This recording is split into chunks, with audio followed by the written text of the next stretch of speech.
Common TV देखने वाले तमाम मुअज़्ज़िज़ दोस्तों को अस्सलाम वालेकुम। इस किस्त के आगाज़ में शमसा तीतन के पास खाना लेकर पहुंच जाता है और कहता है, हमारे अर्तुरुल साहब ने आपके लिए खाना भेजा है। तीतन कहता है कि अर्तुरुल साहब हर बेबस आदमी की इस तरह से खिदमत करते हैं जिस तरह मेरी की। शमसा कहता है वो मजलूम और मुश्किल में घिरे लोगों के लिए एक उम्मीद हैं। दूसरी जानिब अर्तुरुल अपने साथियों से कहता है किले को फतह करने का वक्त आन पहुंचा है। ये सुनकर सब सिपाही बहुत खुश हो जाते हैं। हकीम अर्तुक पूछता है, भाई हम हमला कब करेंगे? अर्तुरुल कहता है तुर्गुत की शादी की रात सुबह को, क्योंकि आरे समझेगा कि हम शादी में मशगूल हैं। फिर अर्तुरुल तुर्गुत से कहता है ये मेरी तरफ से तोहफा होगा तुर्गुत। तुर्गुत कहता है इस तरह के तोहफे के लिए मेरी जान भी हाजिर है।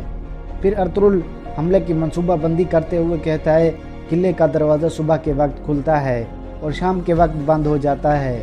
अब्दुर्रहमान, तुम साथियों के हमरा ताजरों के भेस में अतिशस के पास जाओगे और वहाँ का जायज़ा लोगे कि आरएस ने किस तरह के इंतजाम किए हुए हैं। मैं वहाँ मौजूद हर चीज़ के बारे में जानना चाहता हूँ। किले का दरवाज़ा बंद होने से पहले आप निकल आओगे और सीधा जवेदार कबीले आ जाना। कल मैं किले में जा रहा हूँ और मैं पूरी कोशिश करूँगा कि वो मुझ पर एतमाद करके सुकून की नींद सो जाए। ये सुनकर सब सिपाही मुस्कुराने लग जाते हैं। दूसरे दिन सुबह के वक्त जवेदार कबीले में शादी की तैयारियां हो रही थी। असलहान सबसे मुखातिब होकर कहती है खाने और खिदमत के मामलात में कोई कमी नहीं होनी चाहिए। दूसरी जानिब करज हिसार में बारिश शुरू हो रही थी। अब्दुर्रहमान और कुछ सिपाही किले में दाखिल हो जाते हैं। अब्दुर्रहमान किले का जायज़ा लेने लगता है। इतने में उसकी मुलाकात अतिश से हो जाती है। अब्दुर्रहमान कहता है किले को फतह करने का वक्त आ गया है। अर्तुरुल साहब चाहते हैं कि हम दोनों किले का जायज़ा लें और हिफाजती इंतजामात के बारे में उन्हें बताएं। अतिशेष कहता है आप मेरे साथ आओ। फिर वो दोनों वहाँ से चल पड़ते हैं। दूसरी जानिब अर्तुरुल किले में जाने के लिए तैयार हो रहा था।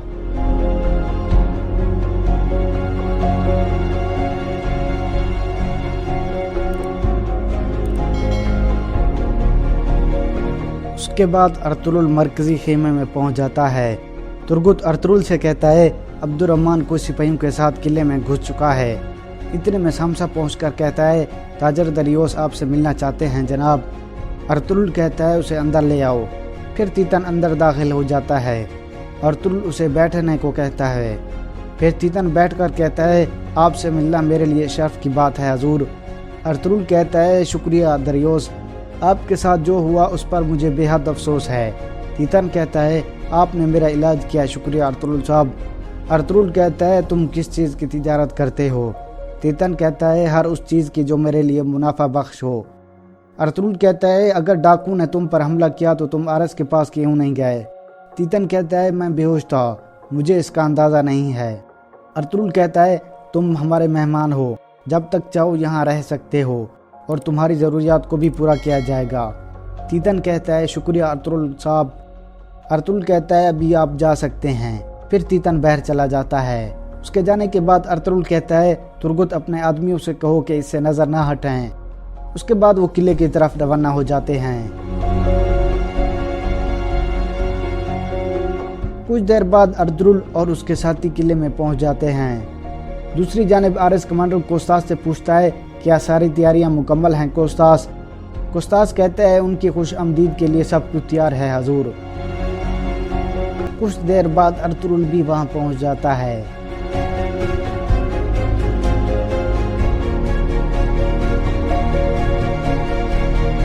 आरएस अर्तुरुल को खुश आमदीद कहता है। अर्तुरुल कहता है खुश आमदीद गवर्नर आरएस। आरएस कहता है हाकिम आला बनने पर मुबारकबाद हो आपको अर्तुरुल साहब। ये सफ़ेद झंडा मैं आपको तोहफे के तौर पर देना चाहता हूँ ताकि अमन मैदा कायम रहे। मुझे उम्मीद है इस पर कभी दाग नहीं लगेगा। अर्तुरुल कहता है शुक्रिया गवर्नर आरएस। फिर वो अंदर की तरफ चल पड़ते हैं। कई कबीले में गुंदोज छोटे बच्चों के साथ खेल रहा था। इतने में तीतन भी वहाँ पहुँच जाता है और दिल में कहता है तो तुम हो अर्तुरुल के बेटे गुंदोज। दूसरी जानिब अर्तुरुल और आरएस के दरमियान मुलाकात जारी थी। दरवाजे पर मारिया भी पहुंच जाती है और सिपाहियों से कहती है क्या आरएस और अर्तुरुल साहब के दरमियान अभी तक मुलाकात जारी है? सिपाही कहता है जी हाँ। फिर मारिया तुर्गुत और बमसी के पास पहुंच जाती है और कहती है तो तुम हो कई कबीले के सिपाही। میں نے آپ کے قبیلے کے شہرت کے بارے میں بہت سنا ہے، آج میں نے آپ کو اپنی آنکھوں سے بھی دیکھ لیا ہے۔ ترگت کہتا ہے میرے خیال میں آپ شاہی خاندان سے ہو اور نکایا سے آئی ہو، ورنہ آپ ہمیں پہلے دیکھ چکی ہوتی۔ ماریا کہتی ہے میں شاہی خاندان سے نہیں ہوں، غلاموں کے مالکن سنکو نے تحفے کے طور پر مجھے عرس کے حوالے کر دیا تھا۔ اس کے بعد ماریا وہاں سے چلی جاتی ہے۔ اندر ارطغرل اور عرس کے درمیان ملاقات جاری تھی۔ ارطغرل کہتا ہے میری غیر موجودگی میں ڈاکوؤں نے ہنلی بازار کے تاجروں کو بہت نقصان پہنچایا، لیکن آپ نے ڈاکوؤں کے خلاف کوئی قدم نہیں اٹھایا۔ عرس کہتا ہے ماضی میں تاجروں کی حفاظت آپ کے ذمہ تھی۔ ارطغرل کہتا ہے جو ہو گیا سو ہو گیا، اب سے ہم دونوں تاجروں کو ڈاکوؤں سے بچائیں گے۔ عرس کہتا ہے بہت اچھے۔ اس کے بعد ارطغرل کہتا ہے اب میں مسلمان تاجروں سے ملنا چاہتا ہوں اور میں قلعے کو بھی دیکھنا چاہتا ہوں، آپ بھی میرے ساتھ آؤ گے عرس؟ عرس کہتا ہے پھر چلیں ارطغرل صاحب۔ دوسری جانب عطیسج اور عبد الرحمن ایک دکان میں موجود تھے۔ عطیسج ایک خط پر خفیہ معلومات لکھ رہا تھا۔ خط لکھ کر عطیسج عبد الرحمن کو دے دیتا ہے اور کہتا ہے اس میں قلعے کے سپاہیوں کے بارے میں معلومات لکھی ہوئی ہے۔ اس کے بعد عبد الرحمن وہاں سے چلا جاتا ہے۔ دوسری طرف ارطغرل عرس کے ساتھ قلعے کا جائزہ لینے میں مصروف تھا۔ وہاں کے تاجر ارطغرل کے ساتھ محبت کا اظہار کر رہے تھے۔ عرس کہتا ہے آپ بہادر آدمی ہیں ارطغرل صاحب، آپ کے ساتھ امن رکھنا میرے لیے شرف کی بات ہے، لیکن جب یہ معاہدہ ٹوٹ جائے گا تو میرا دشمن آپ کی طرح ہونا بھی اعزاز کی بات ہے۔ پھر ارطغرل کو وہ خیال آتا ہے جس میں عرس نے ان کے لیے جال بچھایا تھا۔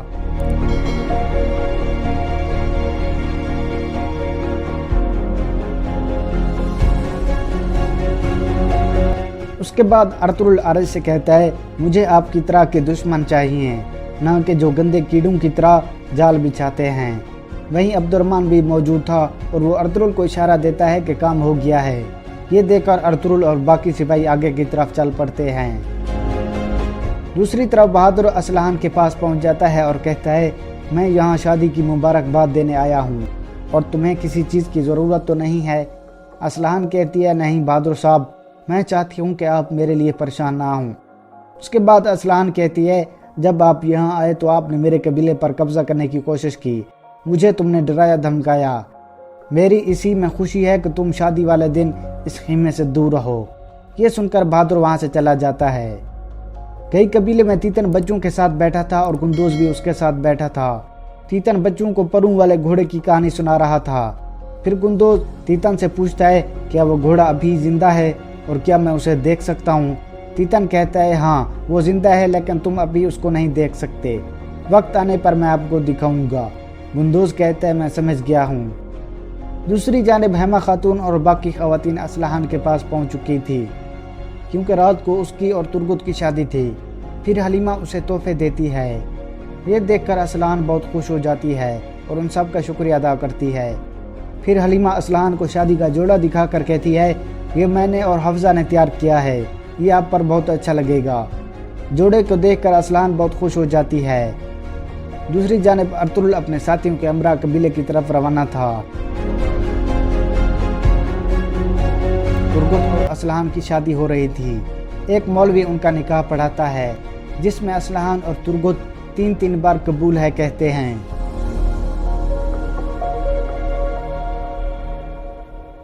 ارطغرل اور بامسی ان کے گواہ بنتے ہیں۔ پھر سب ترگت اور اصلحان کے لیے دعا کرتے ہیں۔ آخر میں مولوی صاحب کہتا ہے فاتحہ پڑھیں۔ سب لوگ سورۃ فاتحہ پڑھنے لگ جاتے ہیں۔